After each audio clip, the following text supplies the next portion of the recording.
You know the story. I mean, you might even be living it right now. We see these incredibly successful, high-earning individuals, and they finally decide to just make the leap. Oh, yeah, the big relocation. Right.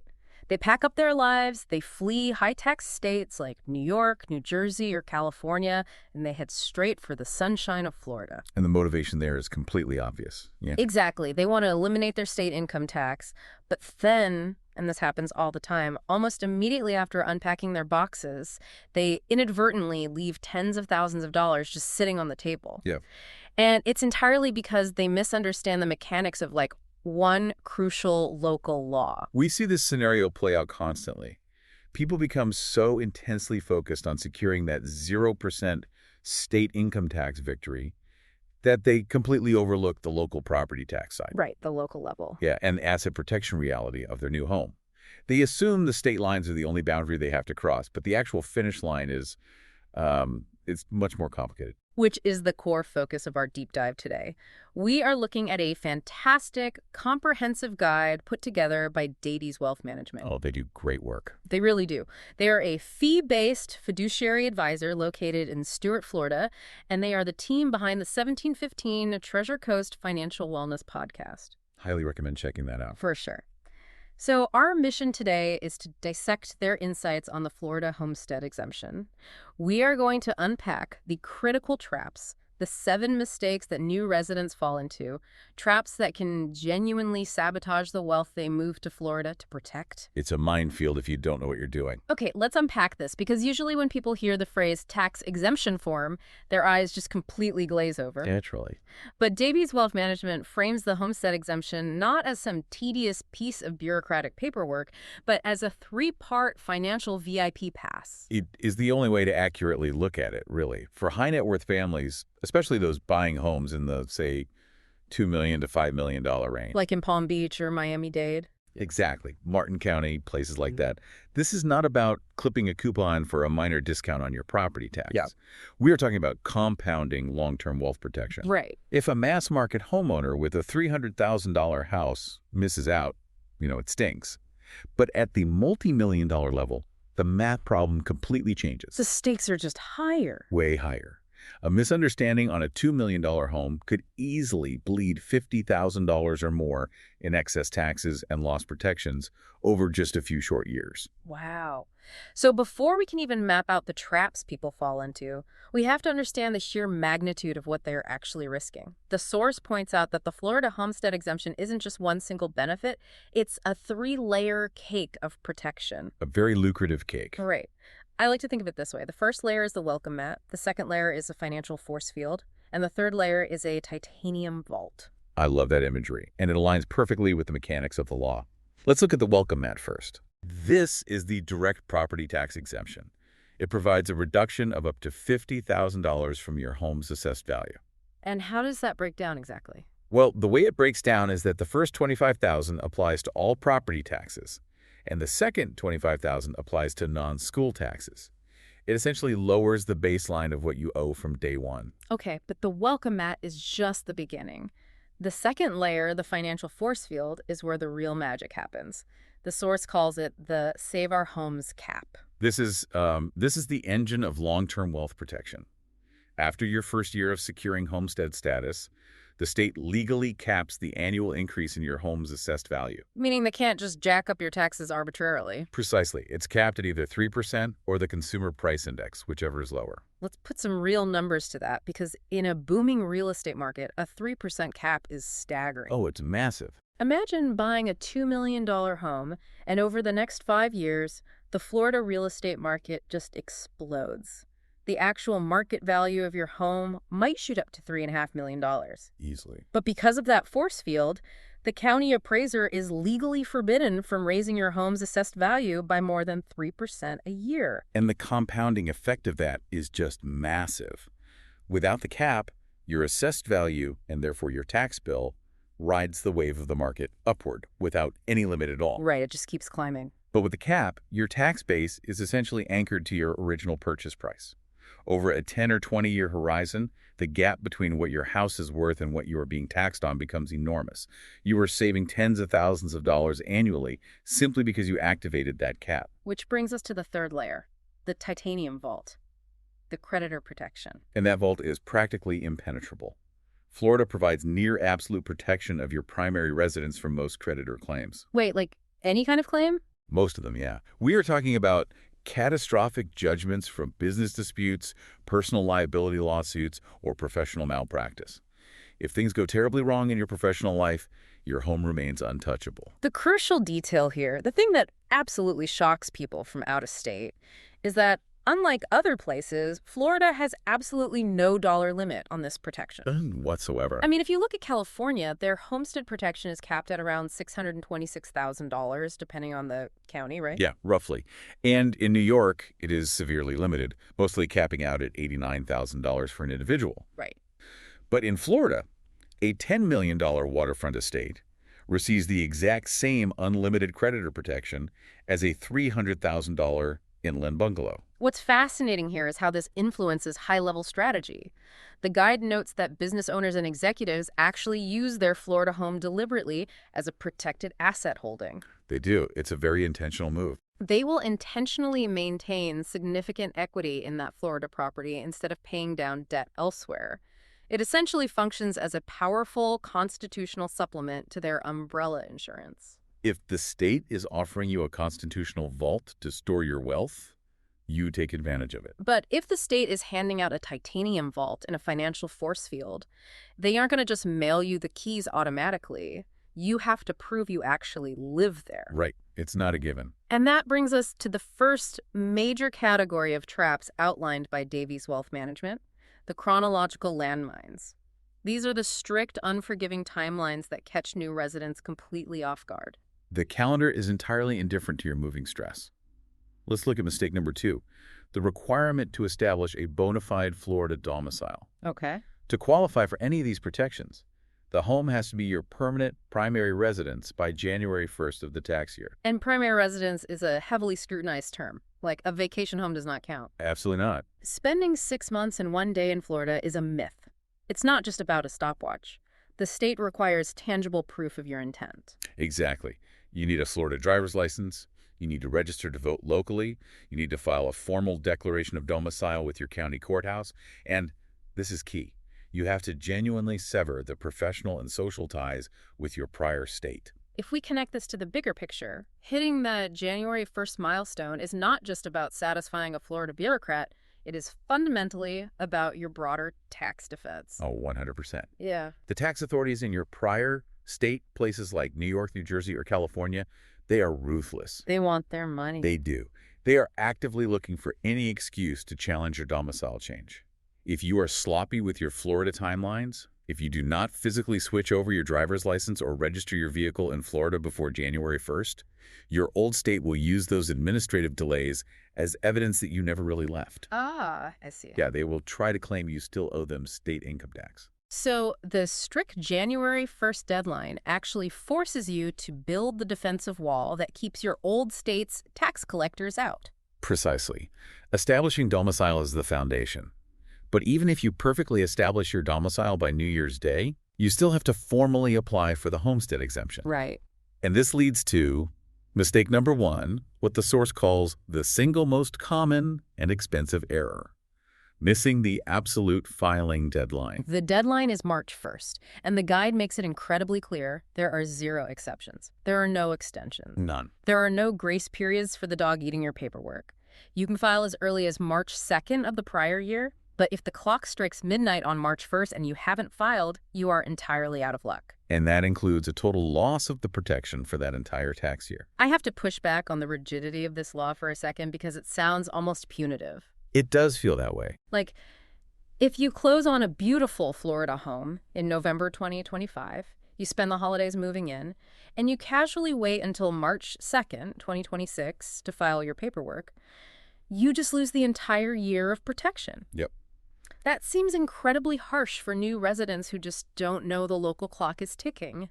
You lose a whole year of tax savings and asset protection just for missing a single day. It feels punitive, but it is purely mechanical. You have to step into the shoes of the county government. Yeah. There are 67 counties in Florida, and the county appraisers need a definitive, non-negotiable cutoff date. I guess that makes sense. Yeah, they have to assess the entire tax base for the year so the local government can budget for schools, emergency services, and infrastructure. Hmm. They simply cannot have a rolling deadline where residents apply whenever they feel like it. The March 1st cutoff locks in the data for the year. That makes practical sense, even if it's a bitter pill to swallow for someone who misses it. So let's say you navigate the calendar perfectly. You establish domicile by January 1st, you file by March 1st, you secure your homestead, and you build your protective wall. The dream scenario. Right. But life happens. 5 years later, the kids move out, and you decide to downsize to a different house within Florida. People naturally assume their hard-earned tax status just packs up and moves with them. Which is mistake number 5, and it's a devastating assumption. The exemption absolutely does not follow you automatically. Every single time you buy a new primary residence in Florida, you have to apply all over again, adhering to those exact same January 1st and March 1st deadlines. And when you move, we run into one of the most fascinating and confusing aspects of Florida law. Here's where it gets really interesting, because the financial jargon creates a massive trap. Mistake number 3, portability. Exactly. I want you to imagine holding two different winning lottery tickets. One ticket gives you a massive local property tax discount on your new house. The other ticket is a federal benefit that allows a surviving spouse to use their deceased partner's unused federal estate tax exemption, shielding millions of dollars from the IRS. Both incredibly valuable. But both of these completely different lottery tickets have the exact same word printed at the top: portability. It's terrible naming. Because they share the exact same name, people get confused, they think they already handled it with their CPA, and they accidentally throw the local property tax ticket away. It is a naming disaster that costs families a fortune. Let's untangle it. On the federal side, the source notes that as of 2026, under the One Big Beautiful Bill Act, the federal estate tax exemption is permanently set at $15 million per individual, or $30 million for a married couple. Right? That is federal estate tax portability, handled by your accountant when someone passes away. But Florida's property tax portability is something entirely different, and it happens while you are very much alive. It deals directly with that Save Our Homes force field we talked about earlier. Remember how the cap creates a massive gap between your home's market value and its artificially low assessed value? Yeah, the anchor we discussed. Right. Florida law allows you to take up to $500,000 of that accumulated assessment differential and transfer it to your new Florida homestead. Let's walk through the math on that. You are moving to a new house. Because of portability, you can essentially bring a $500,000 phantom discount with you. Exactly. But you have to actively apply for it within 3 years of abandoning your old homestead. And you must file the portability applications simultaneously with your new homestead exemption application. If you let the shared terminology confuse you, or you simply forget to check the box within that 3-year window, you abandon that $500,000 assessment differential. Yeah. You were essentially volunteering to pay taxes on $500,000 of property value that you legally did not have to pay.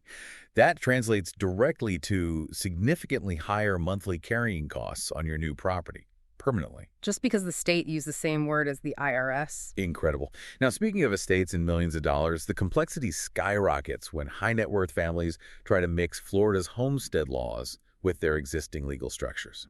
Which brings us to the entity and estate planning traps. Mistake number 4.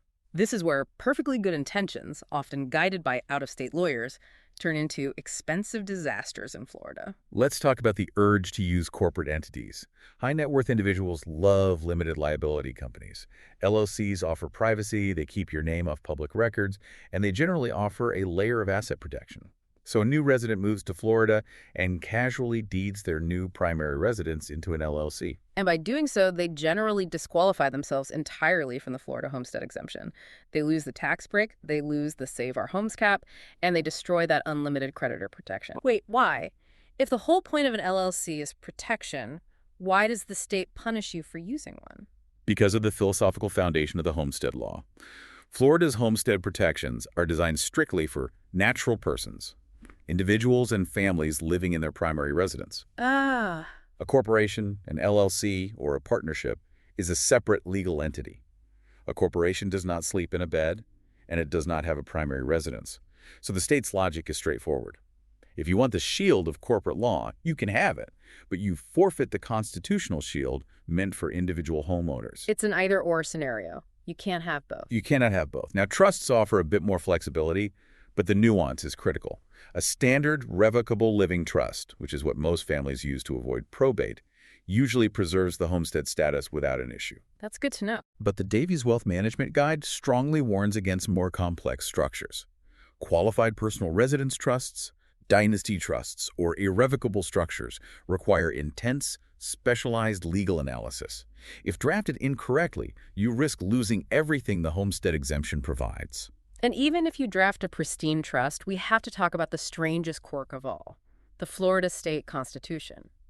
Because the state constitution can actually overrule your last will and testament. It absolutely can, and this catches sophisticated families off guard all the time. Florida law severely restricts how you can leave your primary residence if you have a surviving spouse or minor children. The source is very explicit about this. If you have a minor child, you generally cannot leave your homestead to anyone other than that child. And if you have a spouse but no minor children, the spouse has specific protected rights. Right. And this applies regardless of what your carefully drafted will says.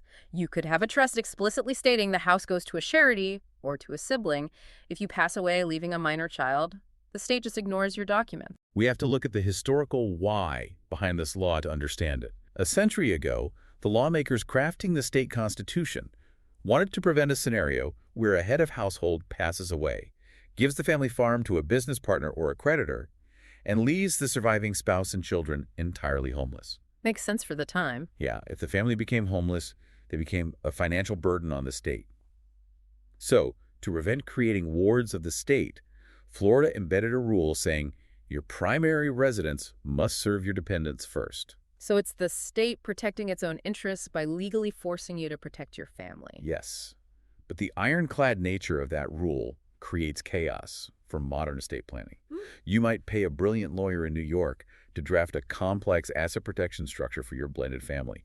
You move to Stuart, Florida, you place your new house in that structure, and you instantly destroy the absolute creditor protection Florida was going to give you for free. Oh, wow. Or worse, you inadvertently create a nightmare title defect when you pass away because the Constitution voids your careful planning. It is deeply ironic, which highlights the necessity of integration, which is mistake number 7, failing to coordinate. You cannot separate property titling from estate planning or separate estate planning from your state income tax strategy. You really can't. Piecemeal planning is the enemy of wealth protection. A brilliant legal move in your old state becomes a literal disaster in your new one if your team doesn't communicate. You need a comprehensive approach. You need your CPA, your estate attorneys, and a fiduciary advisor who actually understands Florida's specific local quirks sitting at the exact same table. We've spent a lot of time mapping out the minefield, the missed deadlines, the portability confusion, tripping over the state constitution. It is only fair that we reveal the gold mine. Mistake number 6. The hidden ways Florida actually allows you to stack your savings even higher. The baseline $50,000 exemption we talked about at the beginning is just the foundation. Florida offers an entire menu of additional stackable exemptions. The guide detailed several of these. There are exemptions for seniors, and some counties even offer what they call super senior perks for residents over 65 who meet certain household income limits. Those are great. Yeah. There are significant exemptions for veterans with service-connected disabilities, and depending on the disability rating, some of those completely exempt the home from all property taxes.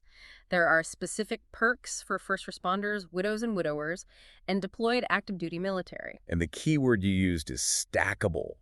You can layer these exemptions on top of the base, $50,000, compounding your savings. But this requires active participation. You don't just file your paperwork on March 1st of your first year and check out for the next decade. No, you can't just set it and forget it. Right. You have to actively check with the county property appraiser annually because life changes, and so do your eligibilities. If your spouse passes away and you become a widow, or you hit age 65 and retire, your tax profile changes. The county is not going to automatically apply a widow's discount. You have to raise your hand and ask for it. This raises an important question for anyone listening who owns property. How often do you audit your own property tax bills versus your investment portfolios? That's a great point. High net worth families will scrutinize 0.1% in investment fees from their broker. They will spend hours agonizing over a slight dip in a mutual fund. But they will let an outdated, overly assessed property tax bill sit completely unexamined for a decade. The tax bill deserves just as much scrutiny, because the return on investment for simply filing the right form is astronomical. Let's synthesize just how massive the financial stakes are by looking at the specific example provided by Davies Wealth Management. Imagine a family with $3 million in liquid assets and a $2 million home. Oh. If they get this relocation right, if they flawlessly establish domicile to avoid their old state's taxes, if they secure the homestead before March 1st, lock in the Save Our Homes cap, and properly utilize the creditor protection without messing up their trust documents. If they do everything right. Exactly. Getting that right in Florida versus staying in a high-tax state like New York or California can mean a combined tax and asset protection advantage of $150,000 to $250,000 Per year. Every single year they live there. It is life-changing math. It's the kind of math that ensures generational wealth actually makes it to the next generation. But it only works if you avoid the landmines. And as a reminder, these insights came directly from the relocation experts at Davies Wealth Management in Stuart, Florida. They really laid out a masterful roadmap for how to stop leaving this money on the table. It is a roadmap that requires intentionality. You cannot passively move across state lines, buy a house, and expect the local laws to just automatically wrap their arms around you and protect you. So what does this all mean? It means taking active control of your transition. It means respecting the calendar, coordinating your legal and financial teams instead of letting them work in silos, and recognizing that a new state means an entirely new rule book. Very true. But before I wrap up today's deep dive, I want to leave you with a specific, lingering question to explore on your own. It builds on that incredible tension we talked about between what you write in your private legal documents and what the state constitution enforces. If Florida's constitutional homestead protections can literally override the specific instructions in your last will and testament regarding who gets your house, what other invisible state-level laws are silently overriding the legacy you think you're leaving behind?